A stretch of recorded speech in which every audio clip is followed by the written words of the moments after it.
নমস্কার বন্ধুরা, creation of Ruchira channel থেকে স্বাগত জানিয়ে আমি আজকে আরেকটি নতুন রেসিপি আপনাদের সঙ্গে শেয়ার করছি। আপনারা এইভাবে বানিয়ে খেয়ে দেখবেন, খুবই ভালো লাগবে। আমি এইখানে একটা ব্যাটার বানাচ্ছি। সেইটার মধ্যে আমি 1 বাটি সুজি দিয়েছি আর 1 বাটি চালের গুঁড়ো দিয়েছি। আতপ চালের গুঁড়ো দিতে হবে। আর এর মধ্যে পেঁয়াজ কুচনো দিয়েছি, 3টা পেঁয়াজ দিয়েছি। তার মধ্যে 3 চামচ চিনি দিয়েছি, 1 চামচ লবণ দিয়েছি, আর একটু আদা বাটা দিয়েছি, আদার পেস্ট, আর একটু জিরে গুঁড়ো 1 চামচ, ধনে গুঁড়ো 1 চামচ। তারপরে এইটা মেখে নিচ্ছি। আর একটু আমি কাঁচা লঙ্কার পেস্ট দেবো এর মধ্যে। আপনারা চাইলে শুকনো লঙ্কার গুঁড়োও দিতে পারেন, আমি একটু কাঁচা লঙ্কার পেস্ট দিচ্ছি। তারপরে এর মধ্যে আমি 3টে ডিম ফেটিয়ে দিয়ে দেবো, 4টে ডিম। আগে বন্ধুরা আমি ব্যাটারটা যখন বানিয়েছিলাম আপনাদের সঙ্গে শেয়ার করতে ভুলে গেছিলাম, কি কি দিয়েছি সেটা তো বলে দিলাম। এইভাবে আপনারাও বানাবেন। এবার আমি এইটার মধ্যে 4টা ডিম দিয়ে দেবো।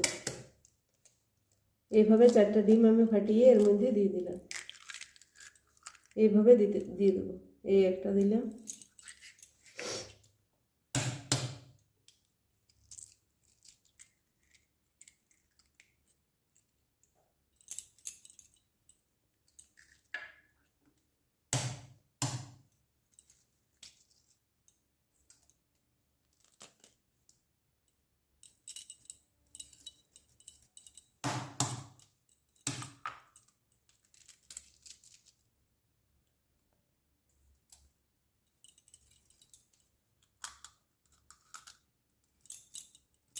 এইভাবে আপনারা বানিয়ে খেয়ে দেখবেন, খুবই টেস্টি লাগবে। এরপরে আমি এটা ভালো করে এর মধ্যে মিশিয়ে নেব। আর এটা সুজি আর চালের গুঁড়োটা আধ ঘন্টা আগে মেখে রেখে দিতে হবে, কারণ সুজিটা একটু ভিজতে টাইম লাগবে, ওই জন্য। এইভাবে আপনারা বানাবেন দেখবেন। আর একটু ভালো করে মেখে নেবো এই ডিমগুলো এর সঙ্গে। এইভাবে মেখে নিতে হবে।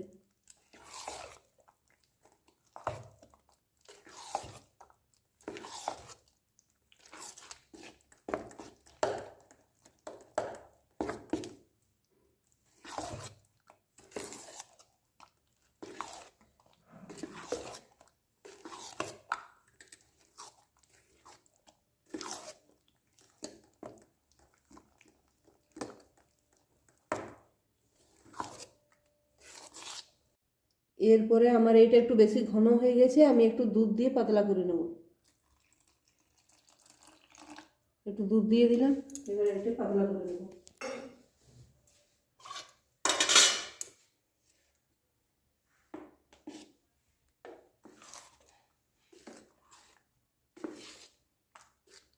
একটু পাতলা করে দেখাচ্ছি, এরকম ঘনত্বটা থাকবে। তারপরে আমি পরপর ভেজে নিচ্ছি।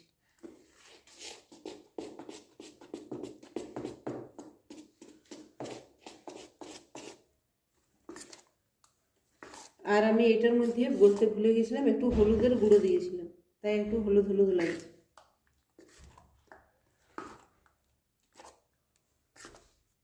এরকম এরকম ঘনত্বটা হবে। এরকম আপনারা পারলে ধনে পাতা দিতে পারেন। আমিও একটু এরপরে ধনে পাতা দিয়ে দেবো এর মধ্যে, আর একটু এর মধ্যে ধনে পাতা কুচানো দেবো। এরপর ধনে পাতাটা মিশিয়ে দেবো, এর মধ্যে দিয়ে দেবো।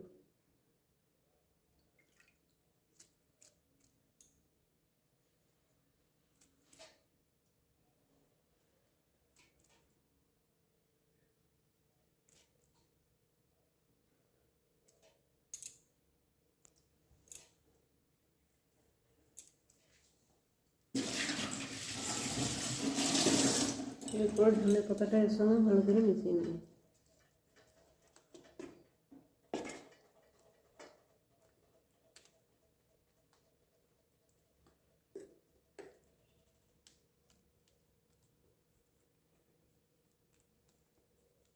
এরপরে আমি নাস্তাগুলো একে একে ভেজে নেব।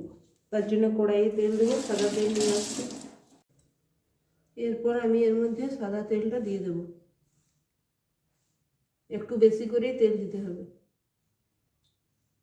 তাহলে ভাজাটা ভালো হবে। কম তেলে এগুলো ভাজলে এতটা ভালো লাগবে না।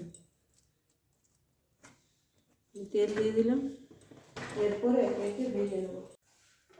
এবার তেলটা আমার গরম হয়েছে নাকি দেখি, একটু কম করে দিয়ে এইভাবে দেখে নিতে হবে তেলটা গরম হয়েছে নাকি।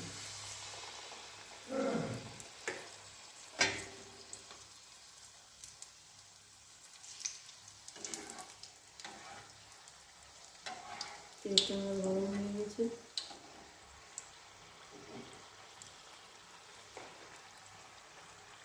এইভাবে প্রতিটা বানাতে থাকবো, একে একে আপনাদেরকে দেখাচ্ছি কয়েকটা বানিয়ে। এইভাবে আপনারাও বানিয়ে নেবেন বন্ধু।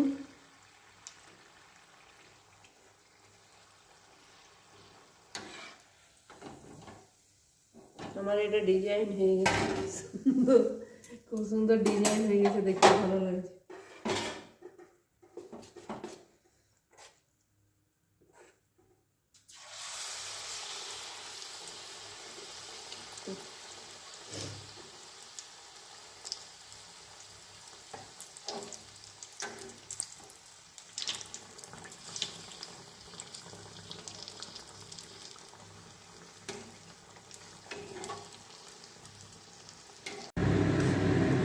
এইভাবে আমি দিয়ে দেবো, আবার এরকম করে দিয়ে দিতে হবে বন্ধুরা।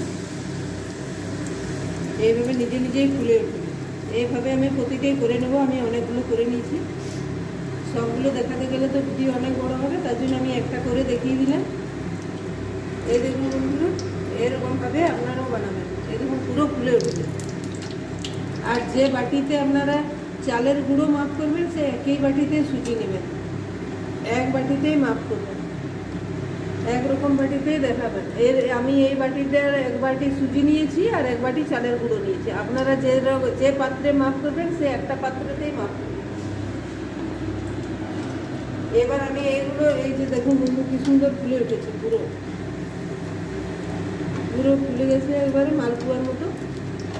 এরকম নাস্তাগুলো বানাবেন, পুরো বিকেলেও খেতে পারবেন, সন্ধ্যাবেলায় চায়ের সঙ্গে, চা বা কফির সঙ্গে খেতে পারবেন। আমরা কফির সঙ্গে খাবো। এই দেখুন আমি এবারে সবগুলো করে নিচ্ছি, তারপরে আপনাদের সঙ্গে ফিরে আসছি। আমার এগুলো বানানো হয়ে গেছে, নাস্তাগুলো এইভাবে আমি বানিয়ে নিচ্ছি। আমার এতগুলো বানানো হয়েছে। আর আমি এরকম পরিবেশন করব যে সস নিয়েছি, তারপরে কফি দিয়ে খাবো। আপনারাও এইভাবে খাবেন, সন্ধ্যাবেলার টিফিন হিসাবে খুবই ভালো লাগবে খেতে।